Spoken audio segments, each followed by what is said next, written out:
Redmi Note 5 Pro के लिए voltage OS 4.3 का न्यू अपडेट आया हुआ है।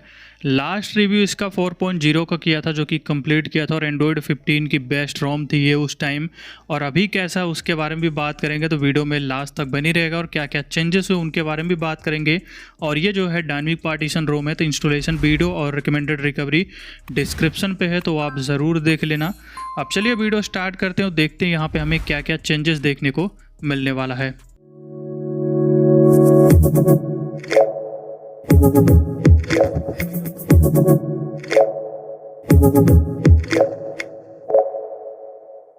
सबसे पहले तो अबाउट फ़ोन में भी इंटरफेस थोड़ा चेंज हो गया। पहले का स्क्रीनशॉट साइड में दे दूंगा, देख लेना।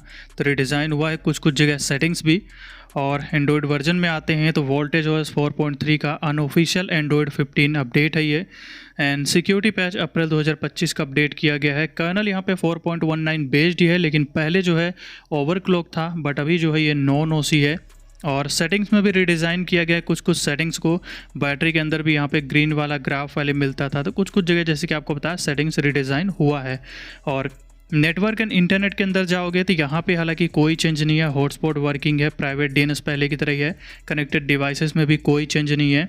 ऐप्स के अंदर आते हो तो यहाँ पे जो है क्लोन ऐप्स के नाम से अब मिलता है। पहले पैरेलल स्पेस वाला मिलता था क्लोन ऐप, लेकिन अभी क्लोन ऐप्स जो है इसके अंदर है। थोड़ी देर वेट करना तो अब ये शो करने लगता है एप्लीकेशन। ऐप लोग अब यहाँ पे मूव कर दिया गया है। पहले ये जो है सिक्योरिटी के अंदर था। And side bar new add हुआ है, यहाँ से आप साइड बार यूज़ कर पाओगे। इसका लॉन्च मोड भी चेंज कर सकते हो, जो कि इसका पावर हब जो दिया हुआ है वहाँ पर है, जो कि यहाँ पे या यहाँ पे नहीं है इसका ये लॉन्च मोड चेंज करने के लिए, बट साइड बार यूज़ कर पाओगे। ये न्यू ऐड हुआ है। एंड लॉन्चर यहाँ पे सेम ही है, बट चेंजेस कुछ हुए हैं। आइकन्स के अंदर कोई चेंज नहीं। होम स्क्रीन भी बिल्कुल जो है सेम रहेगा। बट इसके ऐप ड्रॉयर के अंदर जाते हो तो यहाँ पे जो है फोर्स थीम्ड आइकन्स था उसको रिमूव कर दिया गया है। और रिसेंट्स के अंदर भी आते हो तो यहाँ पे भी जो है बैकग्राउंड ऑब्वियसली न्यू ऐड हुआ है। और जेड रैम इन्फो जो है इनेबल कर सकते हो, तो ये भी यहाँ पे न्यू ऐड हुआ है। तो जेड रैम इन्फो भी आप इनेबल कर सकते हो, जो कि शो कर रहा है, तो इसको ऑन ऑफ यहाँ से कर सकते हो। ये न्यू ऐड हुआ है। और मिसलेनियस के अंदर में टास्क बार था, जो कि अभी जेस्चर के अंदर मूव कर दिया गया है, जेस्चर नेविगेशन में। तो ये कुछ चेंजेस फिलहाल यहाँ पे हमें मिल जाते हैं। और चलते हैं यहाँ पे पावर हब में। तो पावर हब में भी जैसे कि आपको बताया कार्ड स्टाइल में सेटिंग्स यहाँ पे थी, इसको रिडिज़ाइन हुई है। बट स्टेटस बार अगर सेटिंग्स की बात करें तो स्टेटस बार के अंदर कुछ भी चेंज नहीं हुआ है। जैसी सेटिंग्स पहले थी वही सेम आपको मिल जाती, बस पोजीशन थोड़ा इधर उधर चेंज हुआ है। एंड थीम्स के अंदर वॉलपेपर ये जो है न्यू ऐड हुआ है। वॉलपेपर ब्लर या फिर वॉलपेपर डिम की जो सेटिंग्स हैं ये बिल्कुल न्यू यहाँ पे मिलती है, न्यू ऐड हुआ है। लॉक स्क्रीन के अंदर यहाँ पे आते हैं तो इसके अंदर media cover art new add हुआ है। और वेदर में यहाँ पे विंड इन्फो या फिर ह्यूमिडिटी जो इन्फो है ये इसके अंदर में जो है न्यू ऐड किया गया है। अब यहाँ पे मिसलेनस नेम कर दिया गया। पहले ये सिस्टम के नाम से मिलता था, तो मिसलेनस अब नेम है।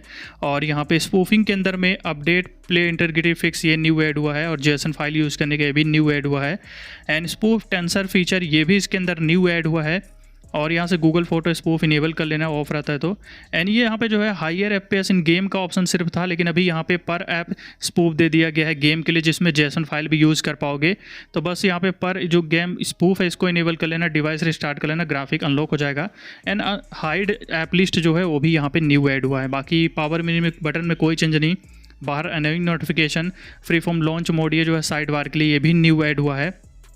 फ्लोटिंग रोटेट बटन भी न्यू है। क्लिक टू पर्सन स्क्रीनशॉट भी न्यू है। यहाँ पे क्लिक बोर्ड ओवरले था जो कि अभी सिक्योरिटी के अंदर मूव कर दिया गया उसको। ये कुछ चेंजेस थे। और नोटिफिकेशन के अंदर में सेंसिटिव नोटिफिकेशन न्यू है। डायनेमिक आइलैंड नोटिफिकेशन भी न्यू ऐड हुआ है। और नीचे फिर हेड्सअप एंड कॉम्पैक्ट हेड्सअप ये दो सेटिंग्स भी यहाँ पे न्यू ऐड हुई हैं। और ऑन गोइंग एक्शन चिप ये भी न्यू ऐड हुआ है, जो कि आप काफ़ी सारे रोम्स में देखे होंगे कि यहाँ पे जो है आप कुछ भी अगर मैं डाउनलोड करता हूँ या कहीं फाइल ट्रांसफ़र करता हूँ तो उसमें ब्लूटूथ से या कहीं से भी फाइल ट्रांसफ़र करता हूँ तो डायरेक्ट जो है यहाँ पे स्टेटस बार पे आप देख सकते हैं जो है इसका प्रोग्रेस बार डायरेक्ट देखने को मिलता है। तो ये जो है इस तरीके से काम करता है ऑन गोइंग एक्शन चिप। तो ये जो है बिल्कुल काम कर रहा है, न्यू ऐड हुआ है ये भी फीचर यहाँ पे। और मोड्स का तो ये लेटेस्ट सेटिंग्स है, जो कि डू नॉट डिस्टर्ब यहाँ पे मिलेगा। कस्टम मोड भी क्रिएट कर पाओगे। और डू नॉट डिस्टर्ब का टाइल भी अब मोड्स के नाम से मिलेगा और इसी के अंदर डू नॉट डिस्टर्ब जो है मिलता है। तो मोड्स की भी सेटिंग्स अब यहाँ पे न्यू ऐड हुई है। बैटरी के अंदर में फ़िलहाल स्लीप मोड न्यू ऐड हुआ है यहाँ पे। और नीचे आते हो तो यहाँ पे बैटरी इन्फॉर्मेशन ये भी जो है न्यू ऐड हुआ है, हालांकि गलत दिखाता है। एंड ऐप बैटरी यूजर्स जो है ये भी इसके अंदर न्यू ऐड हुए थे। कुछ चेंजेस बैटरी में भी हुए हैं। और साउंड एंड वाइब्रेशन में आते हैं तो इसके अंदर हालांकि वाइब्रेशन हैप्टिक में क्या था कि ये सभी टॉगल थे ऑन ऑफ करने के लिए सिर्फ, लेकिन अभी स्लाइड करके इनका इंटेंसिटी कंट्रोल कर सकते होती, ये चेंज हुआ है यहाँ पे। और बाहर वैसे ये जो सीक बार है सभी जगह मोटे वाले पहले थे, अब सभी जगह जो है पतले वाले ही कर दिए गए सीक बार को, तो सीक बार भी सभी जगह आप पतले वाले देखने को मिलेंगे, ये चेंज हुआ है। और नीचे फिर यहाँ पर कोई चेंज नहीं है। और आते हैं डिस्प्ले की तरफ, तो यहाँ पे हालांकि जो है ऊपर कोई चेंज नहीं है, कलर्स अभी भी खाली रहता है, इसके अंदर कुछ भी नहीं मिलता, पहले भी इस तरीके से था। और यहाँ पे लेकिन जो है डेस्कटॉप मोड था उसको रिमूव कर दिया गया है, और यहाँ पे वैक ऑन प्लग ये न्यू ऐड हुआ, और यहीं पे नीचे जो है अम्बिएंट डिस्प्ले की सेटिंग्स थी उसको रिमूव कर दिया गया है। तो ये कुछ चेंजेस डिस्प्ले में हैं। वॉलपेपर एंड स्टाइल के अंदर में हालांकि लॉक स्क्रीन में कोई चेंज नहीं हुआ है, लॉक स्क्रीन आपको जैसा पहले मिलता था उसी तरीके से रहेगा, सेम सेटिंग्स है। होम स्क्रीन के अंदर ज़रूर यहाँ पे डिफ़ॉल्ट वॉलपेपर चेंज हुआ है, तो ये डिफ़ॉल्ट वॉलपेपर अभी इसके साथ आएगा, बट जो वॉलपेपर मैं यूज़ कर रहा हूँ उसका लिंक मैं डिस्क्रिप्शन पे दे दूँगा, इस वॉलपेपर का लिंक डिस्क्रिप्शन पर रहने वाला है, बाकी सेटिंग सेम है। और आते हैं सिक्योरिटी एंड प्राइवेसी की तरफ, तो यहाँ पे आते हैं अगर इसकी सेटिंग्स में देखें तो बिल्कुल यहाँ पे सेम सेटिंग्स है, और जो फिंगरप्रिंट है इसका अच्छी तरीके से काम कर रहा है, कोई दिक्कत नहीं है। और जो फेस अनलॉक है इसका रिस्पॉन्स भी अगर आप देखोगे तो अच्छा मिल जाता है, तो कोई दिक्कत यहाँ पे भी नहीं है। और बाहर जो प्राइवेट स्पेस है ये भी अच्छे से काम कर रहा है। एक्सप्लॉइट प्रोटेक्शन के अंदर यहाँ पे जो है 100 क्लिपबोर्ड ओवरले जैसे कि आप देख सकते हो, पहले मिसलेनियस में था, और यूएसबी यहाँ पे रिस्ट्रिक्ट तक था उसको रिमूव किया गया है। और मोर सिक्योरिटी के अंदर आते हो तो यहाँ पे सिर्फ ऐप लॉक था जो भी ऐप्स के अंदर मूव कर दिया गया, बाकी सब सेम है। रोम ये डिक्रिप्टेड ही आता है बाय डिफ़ॉल्ट। और नीचे आते हैं यहाँ पे सिस्टम में, तो अब नेविगेशन मोड बाहर है, पहले जेस्चर्स के अंदर था। नेविगेशन मोड के अंदर अब जो है सर्कल टू सर्च भी मिल जाता है, अब यूज़ कर पाओगे सर्कल टू सर्च, तो ये जो है यहाँ से बिल्कुल काम कर रहा है, सर्कल टू सर्च का यूज़ जो है यहाँ से कर सकते हो। एंड जेस्चर के सेटिंग्स में आते हो तो यहाँ पे एडवांस जेस्चर ऑप्शन ये भी न्यू ऐड हुआ है, टास्क बार लॉन्चर में था अब यहाँ मूव कर दिया गया है। और यहाँ पे आईमी स्पेस का भी था, जिससे कीबोर्ड के स्पेस नीचे जो होता है उसको हाइड कर सकते थे, तो उसको रिमूव किया गया है। ये कुछ चेंजेस हुए हैं जेस्चर के अंदर, यहाँ पे सब कुछ सेम है, और यूएसबी कॉन्फ़िगरेशन भी सेम ही है। एंड नीचे डिवाइस सेटिंग्स इसमें भी कोई चेंज नहीं हुआ, ये भी आपको बिल्कुल सेम मिलेगा। अब क्यूएस पैनल की अगर बात करें तो एनिमेशन अभी भी जो है बेस्ट है, बाकी एंड्रॉयड 15 जो आते हैं नोट 5 प्रो के लिए उनसे बेटर यहाँ पे एनिमेशन है, स्मूथ रोम है ये। और टाइल्स यहाँ पे जो है स्लीप मोड का सिर्फ न्यू मिलने वाला है।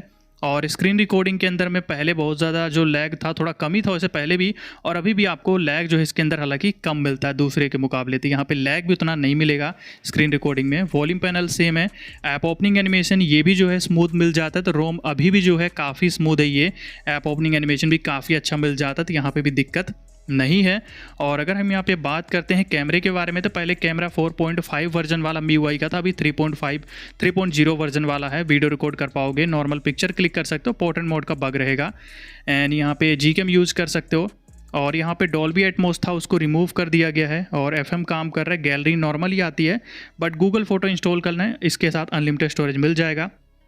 और यहाँ पे जो है अगर हम बात करते हैं गेम स्पेस के बारे में, तो गेम स्पेस की सेटिंग सेम है, यहाँ कोई चेंज नहीं है। और ओके गूगल का बग रहेगा।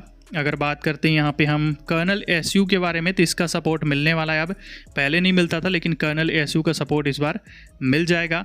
और जो प्ले स्टोर है पहले भी सर्टिफाइड था और अभी भी बिल्कुल सर्टिफाइड ही मिलता है, तो सेफ्टी नेट पास है, बैंकिंग ऐप्स अच्छे से यूज़ कर पाओगे। और कॉलिंग में कैरियर वीडियो कॉल का बग है, वाईफाई कॉलिंग का बग रहेगा। प्रॉक्सिमिटी सेंसर अच्छे से काम कर रहा है, कॉल रिकॉर्डिंग बिल्कुल अच्छे तरीके से काम कर रहा है। और ब्लूटूथ डिवाइस वो भी यहाँ पे मीडिया कॉलिंग दोनों पे अच्छे से काम कर रहा है। बैटरी बैकअप की बात करें तो 2 आवर 50% ब्राइटनेस पे वीडियो प्ले करने के बाद 79% बैटरी मिला है। लास्ट अपडेट में सेम यूजर्स पे 82% जो है बैटरी देखने को मिला था। अब यहाँ पे अगर चार्जिंग टाइम की बात करें तो 87% चार्ज करने में 3 आवर 8 मिनट का टाइम जो है यहाँ पे लगा है। और बैटरी ड्रेन अगर देखोगे तो 73% नाइट में था, मॉर्निंग में 70%, तो नॉर्मल यहाँ पे 3% बैटरी ड्रेन नाइट में हुआ है। एंतुतु स्कोर इस बार 2,05,000 मिला है, और लास्ट अपडेट में 2,36,000 था, जैसे पिछला ओवरक्लॉक था। अब यहाँ पे CPU थ्रोटल इस बार 85% मिला, और इसका जिप स्कोर मैक्स में 1,34,000 है, एवरेज स्कोर 1,26,000 है। लास्ट अपडेट का CPU थ्रोटल 82% था, और उसका जिप स्कोर मैक्स में 1,61,000 था, एवरेज स्कोर 1,45,000 था। Geekbench 6 में इस बार सिंगल स्कोर हमारा 302 है, और मल्टी स्कोर 1100 है। लास्ट अपडेट का सिंगल स्कोर 348 था, और मल्टी स्कोर 1234 जो है मिला था। अब गेम के अंदर आते हैं। गेम स्पेस का इंटरफेस बिल्कुल सेम रहने वाला है यहाँ पे। और जो गेम की ग्राफिक है वो ज़रूर यहाँ पे एक्स्ट्रा अनलॉक्ड मिल जा रही है अभी यहाँ पे अल्ट्रा एक्सट्रीम तक, बट हमारा डिस्प्ले सपोर्ट नहीं करेगा वो, हम जो है एक्सट्रीम तक ही खेल सकते हैं, तो यहाँ पे हम खेलेंगे। और गेमिंग के मामले में भी अगर मैं बात करूँ तो गेमिंग भी यहाँ पे थोड़ी सी ठीक है परफॉर्मेंस इसकी, दूसरे रोम्स की तरह नहीं है। जैसे ये रोम जो है अभी मैं बात करूँ तो ये जो है बेस्ट एंड्रॉयड 15 रोम है Redmi Note 5 Pro के लिए, तो ये जो है आप यूज़ कर सकते हो। और यहाँ पे गेमिंग भी जो है थोड़ी ठीक है, बहुत ज़्यादा अच्छी मैं नहीं कहूँगा, लेकिन ठीक ठाक परफॉर्मेंस यहाँ पे मिल जा रही Note 5 Pro के हिसाब से। अगर देखोगे जो एंड्रॉयड 15 के रोम्स हैं उसके हिसाब से देखोगे तो मेरे हिसाब से ये रोम जो है बेस्ट है एंड्रॉयड 15 रोम में Note 5 Pro के लिए, तो यहाँ पे इसका यूज़ कर सकते हो। और अभी भी मैं इसका जो है यही कहूँगा कि टॉप पे है ये एंड्रॉयड 15 रोम। अगर Note 5 Pro के लिए देखते हो तो ये जो है बेस्ट है, और एनिमेशन काफ़ी अच्छा और काफ़ी स्मूथ मिल जाता है। तो अभी भी जो है यहाँ पे एनिमेशन पहले की तरह है, स्मूथ रोम है और पहले की तरह ही जो है बेस्ट भी है। और परफॉर्मेंस में यहाँ पे ठीक ठाक जैसे कि आपको बताया उस तरीके की मिलेगी, बहुत ज़्यादा अच्छी नहीं है। तो फिलहाल यही सारी चीज़ें थी जो कि हमें यहाँ पे मिल जाती है। तो बस इतना ही था आज की इस वीडियो में, और वीडियो अगर आपको अच्छी लगी हो तो वीडियो को लाइक कर दीजिएगा, और अगर आप हमारे चैनल पे नए हैं तो चैनल को सब्सक्राइब कर लीजिए और बेल आइकन को प्रेस करके ऑल पे कर लीजिए, ताकि अगली वीडियो की नोटिफिकेशन आप सभी को मिल जाए। Thanks for watching.